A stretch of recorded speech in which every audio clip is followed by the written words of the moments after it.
¿Y si te dijera que el mensaje más radical de Jesús nunca llegó a tus oídos, que fue confiado a una única persona y después borrado, distorsionado, encerrado en los sótanos de la historia oficial? ¿Y si esa persona fuera justamente aquella que la Iglesia intentó reducir a prostituta, a pecadora arrepentida, a mujer sin voz? María Magdalena. Ese nombre carga un peso que pocos comprenden.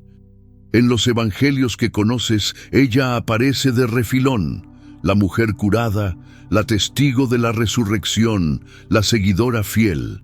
Pero en los textos que no entraron en la Biblia, en los manuscritos enterrados en el desierto, ella surge como algo mucho mayor, la discípula amada, la iniciada, aquella que comprendió lo que los otros no pudieron alcanzar. ¿Por qué será que tantos textos antiguos fueron destruidos? ¿Por qué el Evangelio de María Magdalena fue encontrado rasgado, incompleto, como si alguien hubiera querido borrar justamente las páginas más peligrosas? ¿Qué secreto tan explosivo contenía que no podía circular entre las masas? Hay quienes dicen que Jesús enseñó dos caminos. Uno público, para las multitudes que necesitaban parábolas simples y consuelo moral. Otro privado, reservado para quien pudiera sostener la verdad desnuda. Un conocimiento que no se trataba de creer, sino de despertar. Un mapa de liberación que, si cayera en manos equivocadas, desmantelaría todo sistema de control espiritual. Y ese conocimiento, según la tradición gnóstica, habría sido entregado a Magdalena. Pero ¿qué era exactamente lo que ella sabía? ¿Por qué los apóstoles, según estos mismos textos prohibidos, la envidiaban y cuestionaban? ¿Qué tipo de enseñanza puede ser tan peligrosa que necesita ser enterrada durante 2000 años? En este video vamos a explorar lo que los textos gnósticos sugieren sobre esa relación entre Jesús y Magdalena. No como romance, no como escándalo de telenovela, sino como transmisión iniciática. Vamos a hablar de la mónada, del tercer ojo, de los arcontes y de un camino de liberación que no depende de templo, papa ni perdón ajeno. ¿Estás lista para cruzar la puerta que no debería estar abierta? Cuando alguien dice borraron la verdad, la primera reacción es pensar en fogatas, en inquisidores quemando pergaminos en plazas públicas. Y sí, eso pasó. Pero el verdadero borrado es más sutil, más eficaz y mucho más difícil de detectar. No se trata solo de destruir documentos, se trata de elegir qué historia contar. Imagina que tienes 50 evangelios circulando en los primeros siglos del cristianismo. Algunos hablan de Jesús como maestro de sabiduría interior, otros lo presentan como revolucionario apocalíptico, otros como místico que enseña a trascender el mundo material. Todos compiten por atención, por autoridad, por ser la versión oficial. ¿Qué sucede cuando un grupo con poder político decide que solo 4 evangelios son válidos y el resto es herejía?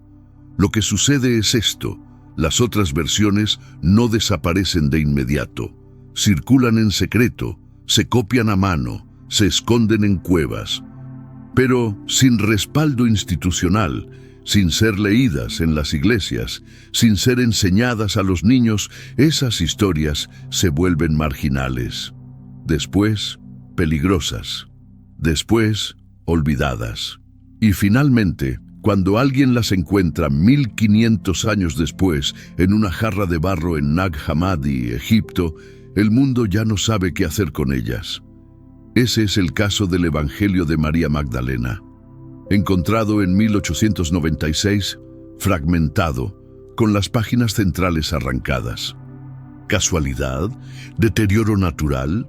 ¿O alguien, en algún momento de la historia, decidió que esas páginas específicas eran demasiado explosivas para sobrevivir? Lo que quedó es suficiente para entender por qué incomodaba tanto. En ese texto, María Magdalena aparece recibiendo enseñanzas privadas de Jesús, enseñanzas que los otros discípulos no comprendieron o no recibieron. Y cuando ella intenta compartir esas revelaciones con Pedro y los demás, ellos reaccionan con furia. Pedro pregunta, indignado, ¿acaso él habló con una mujer sin nuestro conocimiento y no abiertamente con nosotros? ¿Vamos a escucharla a ella ahora? Esa frase es una bomba, porque no solo revela machismo del siglo I, revela algo más profundo, el miedo a que la autoridad espiritual esté en manos equivocadas. Si Magdalena tiene acceso directo a la enseñanza, si ella comprende lo que los elegidos no comprendieron, entonces el juego cambia. Ya no se trata de jerarquía apostólica, de sucesión de poder, de quién fue ordenado por quién. Se trata de quién despertó. Y eso, para cualquier estructura que dependa de mediación entre Dios y las personas, es una amenaza existencial. Ahora piensa en esto. Si la iglesia primitiva estaba construyendo una institución, necesitaba un mensaje uniforme, controlable, que pudiera ser administrado por sacerdotes autorizados. Un mensaje que dijera, ustedes necesitan de nosotros para llegar a Dios. Necesitan de nuestros sacramentos, de nuestra interpretación, de nuestra bendición. Pero si existe una enseñanza que dice, tú puedes despertar por ti misma, sin intermediarios, sin templo, sin jerarquía, entonces esa institución se vuelve opcional. Por eso la gnosis era tan peligrosa, no porque negara a Jesús, sino porque desplazaba el poder. La gnosis no es sobre creer, es sobre saber, no es fe ciega, es experiencia directa. No es obedecer a un líder, es reconocer la chispa divina dentro de ti misma y aprender a liberarla de la prisión del mundo material. Y según los textos gnósticos, esa enseñanza habría sido confiada a Magdalena. ¿Pero por qué a ella? ¿Qué tenía Magdalena que los otros no tenían? La respuesta no está en género, está en capacidad de sostener la paradoja. Los evangelios canónicos muestran a los discípulos constantemente confundidos, preguntando por señales literales, esperando un reino político. Magdalena, en cambio, aparece en silencio, absorbiendo, comprendiendo sin necesidad de explicación. Hay una escena en el Evangelio de Felipe, otro texto gnóstico, que dice algo inquietante. La compañera del Salvador es María Magdalena. Cristo la amaba más que a todos los discípulos y solía besarla frecuentemente en la boca. Los otros discípulos se ofendían y expresaban su desaprobación. Le decían, ¿por qué la amas más que a todos nosotros? Este pasaje ha sido usado para alimentar teorías románticas, bestsellers y películas. Pero el beso en la boca, en contexto gnóstico, no es erótico, es pneumático. Es transferencia de espíritu, de conocimiento, de aliento divino. Es lo que en tradiciones esotéricas se llama transmisión directa, cuando el maestro pasa la llama al discípulo sin palabras, sin ritual, solo con presencia. Magdalena habría recibido eso. Y por eso los otros la envidiaban. Pero si esa transmisión era tan valiosa, ¿por qué no quedó registrada en los evangelios oficiales? Porque los evangelios oficiales no fueron escritos para preservar misticismo, fueron escritos para organizar una comunidad. Necesitaban reglas, jerarquía, moral clara. La gnosis, en cambio, es caótica, personal, imposible de institucionalizar. No puedes construir una iglesia sobre despierta tú misma, pero puedes construir una sobre obedece y serás salva. Entonces, el borrado no fue un accidente, fue una estrategia. Y Magdalena, la portadora del conocimiento más peligroso, fue reducida a prostituta arrepentida en el imaginario popular. Fue despojada de voz, de autoridad, de memoria. Fue convertida en símbolo de pecado redimido, no de sabiduría transmitida. hasta que en 1945, en Nag Hammadi, un campesino encontró una jarra sellada con textos que el desierto había guardado durante 16 siglos. Y entre esos textos estaba el Evangelio de María Magdalena, el Evangelio de Felipe, el Evangelio de Tomás y decenas de otros que hablaban de una enseñanza interior, secreta, transformadora. El mundo ya no pudo seguir ignorando la pregunta: ¿qué más nos ocultaron? Y más importante aún, ¿por qué? Ahora quiero que hagas algo. En los comentarios, escribe la palabra despertar. No como un simple comentario, sino como un acto de intención. Como si estuvieras abriendo una puerta que había estado cerrada dentro de ti. Como si estuvieras diciendo: yo también quiero saber lo que fue borrado. Escribe despertar y sigue conmigo en este camino. Si Magdalena recibió una enseñanza secreta, ¿cuál era exactamente? Los textos gnósticos no entregan un manual paso a paso, pero sí ofrecen un mapa simbólico, un mapa que habla de origen, caída, prisión y retorno. Un mapa que no se recorre con los pies, sino con la conciencia. Vamos a desmenuzar ese mapa en 3 conceptos centrales: la mónada, el tercer ojo y la gnosis como experiencia de liberación. Empecemos por la mónada. En la cosmología gnóstica, la mónada es la fuente absoluta, el uno, lo que está más allá de cualquier nombre o forma. No es el Dios de los ejércitos del Antiguo Testamento, no es el juez que castiga y premia. La mónada es pura potencialidad, pura luz indiferenciada, el silencio antes del sonido, el vacío lleno de todo. Pero aquí viene lo interesante: la mónada no creó el mundo material directamente. Según los gnósticos, hubo una cascada de emanaciones, cada una más densa que la anterior, hasta que el mundo físico surgió como resultado de un error, de una caída, de un olvido. Ese error tiene nombre: Sofía, la sabiduría.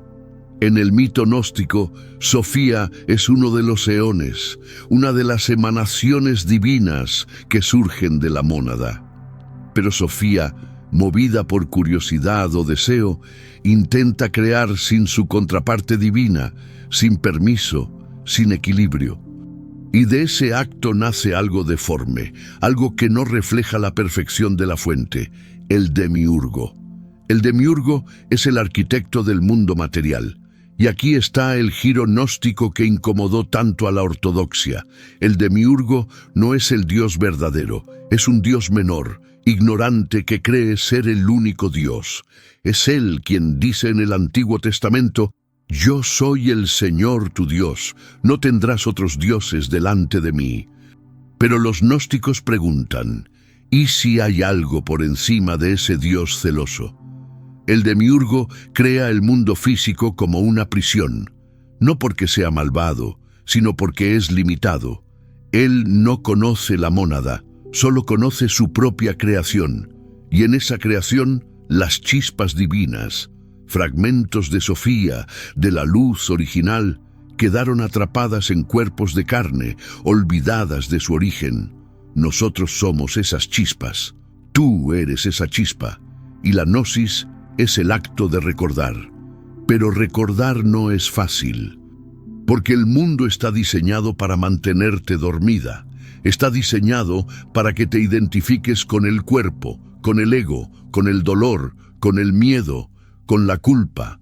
Está diseñado para que creas que eres pequeña, pecadora, necesitada de salvación externa.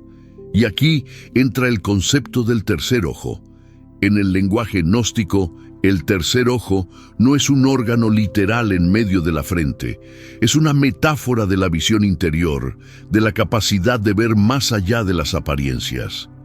Es lo que te permite distinguir entre la realidad verdadera, la mónada, la luz, tu origen divino, y la realidad falsa, el mundo material, la ilusión, la prisión del demiurgo.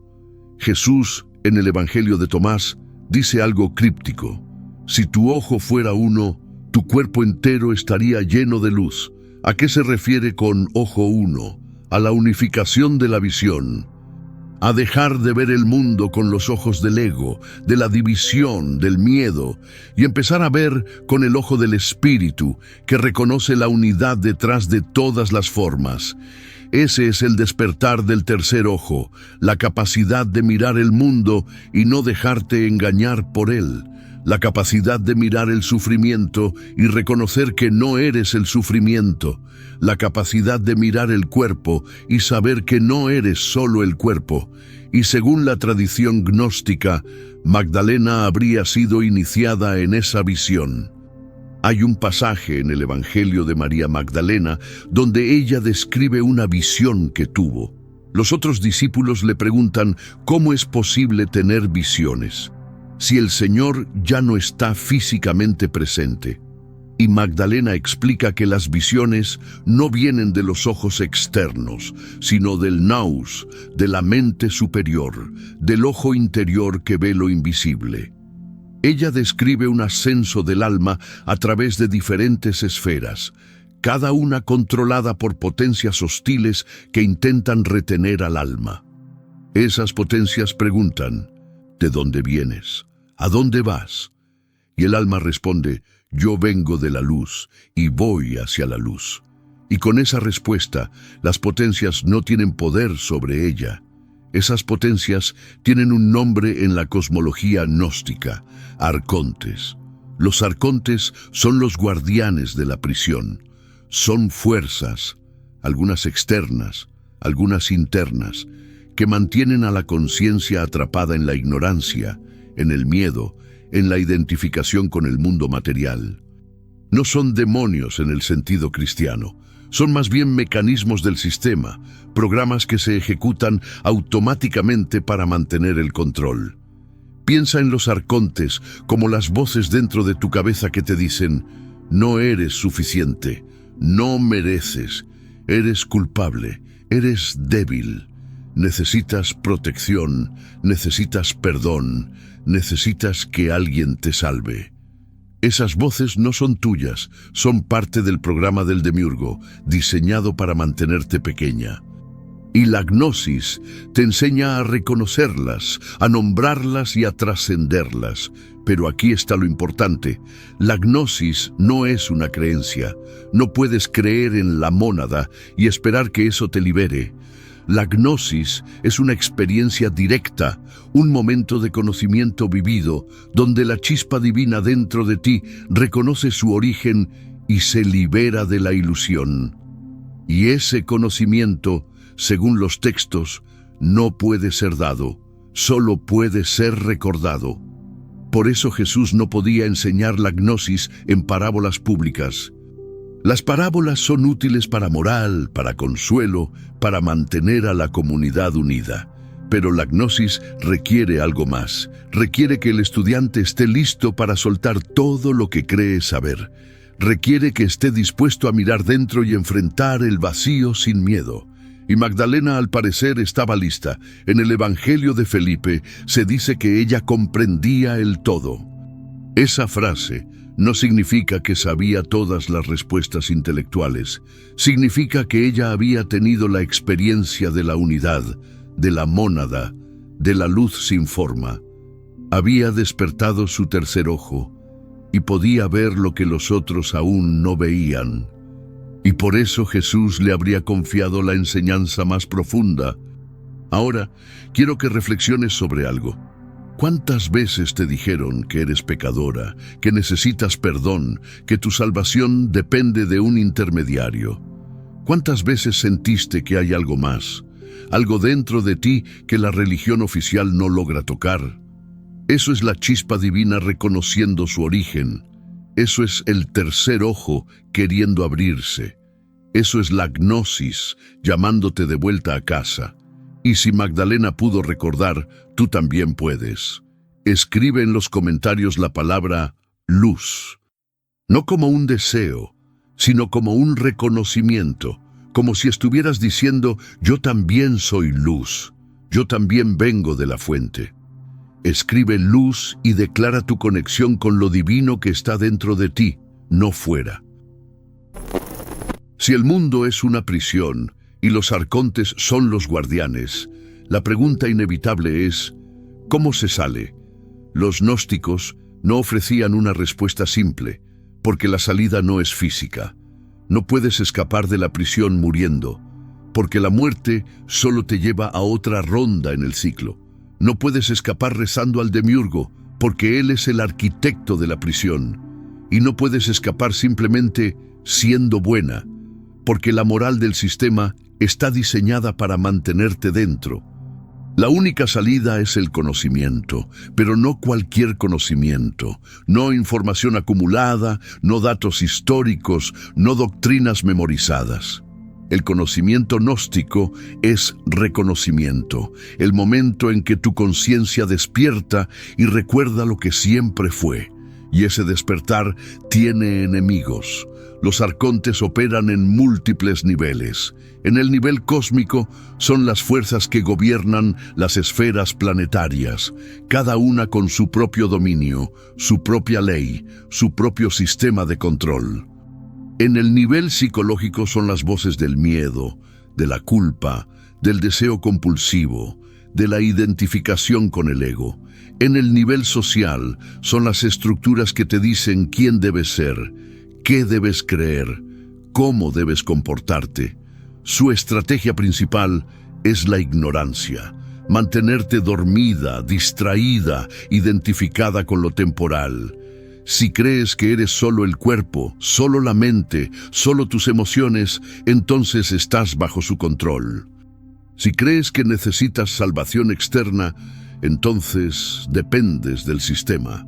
Pero si despiertas al hecho de que eres chispa divina, de que vienes de la mónada, de que el mundo material es solo una capa sobre la realidad verdadera, entonces los arcontes pierden poder sobre ti. Esa es la enseñanza central que Magdalena habría recibido. Tú no necesitas ser salvada, necesitas recordar quién eres. Y ese mensaje era demasiado peligroso para circular libremente, porque piensa en las implicaciones. Si cada persona puede despertar por sí misma, sin templo, sin sacerdote, sin ritual obligatorio, entonces, ¿para qué sirve la jerarquía religiosa? ¿Para qué sirve el miedo al infierno? ¿Para qué sirve la culpa como herramienta de control? Los gnósticos no negaban la existencia de Jesús, pero cambiaban radicalmente su papel. No era un sacrificio sangriento para apaciguar a un Dios enojado. Era un maestro de despertar, alguien que venía de la luz para recordarles a las chispas atrapadas que también son luz. Y Magdalena sería la portadora de ese recordatorio. Pero aquí está lo inquietante. Si los arcontes son tan poderosos, si el sistema está tan bien diseñado, ¿por qué permitieron que estos textos sobrevivieran? ¿Por qué dejaron que el Evangelio de María Magdalena fuera encontrado? ¿Por qué dejaron que la gnosis volviera a circular en el siglo XXI? Hay dos posibilidades. La primera, no pudieron evitarlo, porque la gnosis no es algo que se pueda destruir completamente. Es como un virus de conciencia que se transmite de persona a persona, de época en época, a veces en silencio, a veces explotando en movimientos heréticos. Los cátaros en la Edad Media, los bogomilos en los Balcanes, los maniqueos en Persia, todos portadores de la misma intuición. Este mundo no es el hogar verdadero. La segunda posibilidad es más perturbadora. Tal vez permitieron que circulara porque saben que la mayoría de la gente no va a despertar de todas formas. Puedes tener acceso a todos los textos gnósticos, puedes leerlos, estudiarlos, hablar de ellos en videos y aún así seguir dormida. Porque la gnosis no se activa con información, se activa con experiencia directa, y la experiencia directa requiere algo que pocos están dispuestos a hacer: soltar las certezas, soltar la identidad, soltar la necesidad de tener razón, soltar la comodidad de ser víctima, soltar la adicción al drama del mundo. Magdalena, según los textos, había soltado todo eso. Y por eso podía sostener la enseñanza sin que la quebrara. Por eso podía mirar a los arcontes y decir: yo vengo de la luz y voy hacia la luz. Por eso no tenía miedo. Pero la mayoría de los discípulos aún tenían miedo. Aún querían un reino terrenal, un poder visible, una recompensa tangible, y por eso no podían comprender lo que Magdalena comprendía. Y aquí está la pregunta para ti. ¿Estás dispuesta a soltar? ¿Estás dispuesta a mirar tu vida y reconocer cuánto de lo que crees sobre ti misma es programación arcóntica? ¿Cuánto de tu culpa, de tu miedo, de tu sensación de no ser suficiente es real y cuánto es parte del sistema diseñado para mantenerte pequeña? La salida de la prisión empieza con una pregunta simple. ¿Quién soy yo realmente? No quién te dijeron que eres. No el rol que desempeñas. No la historia que cuentas sobre ti misma. Sino quién eres en el silencio, antes del pensamiento, antes de la identidad, antes del miedo. Esa pregunta, sostenida con honestidad, abre el tercer ojo. Esa pregunta desarma a los arcontes. Esa pregunta te lleva de vuelta a la mónada. Y tal vez, solo tal vez, esa era la enseñanza que Jesús le dio a Magdalena en privado. No un conjunto de doctrinas, no un nuevo sistema de creencias, sino una sola instrucción. Recuerda quién eres. Y ella recordó. Escribe en los comentarios la palabra libre, como un decreto, como una declaración de intención, como si estuvieras diciendo, yo elijo recordar, yo elijo despertar, yo elijo salir de la prisión. Escribe libre y que esa palabra sea el primer paso hacia tu liberación.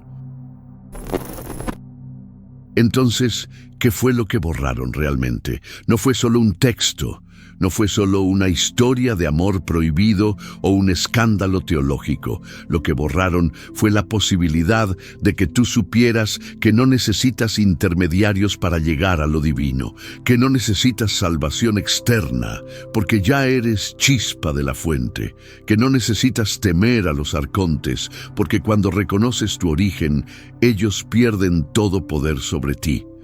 Borraron a Magdalena porque ella representaba algo intolerable para cualquier sistema de control espiritual, la figura de la iniciada que despierta sin permiso, que comprende sin necesidad de autorización, que transmite sin necesidad de institución. Y sin embargo, aquí estamos. 2000 años después, con los textos encontrados, con las preguntas volviendo a circular, con la gnosis resurgiendo en los rincones más inesperados de Internet, de las librerías esotéricas, de las conversaciones privadas entre personas que sienten que hay algo más. Tal vez los arcontes no pudieron borrar todo, o tal vez la luz siempre encuentra una grieta. Lo que te puedo decir es esto: la verdad que borraron no está solo en textos antiguos, está dentro de ti, esperando ser recordada. Y cada vez que haces una pregunta incómoda, cada vez que cuestionas lo que te dijeron, que debes creer, cada vez que miras hacia adentro y te preguntas, ¿quién soy realmente?, estás activando la misma gnosis que Magdalena portaba. No necesitas esperar que alguien te dé permiso. No necesitas esperar que la iglesia cambie de opinión. No necesitas esperar nada. El tercer ojo se abre cuando tú decides mirar. Y ahora, si quieres profundizar aún más en los misterios de María Magdalena, en lo que realmente dicen los textos prohibidos, en cómo la gnosis se conecta con tu vida diaria, tengo algo especialmente preparado para ti. En el comentario fijado, encontrarás el enlace a un documental completo que desentierra todo lo que la historia oficial prefirió que no supieras.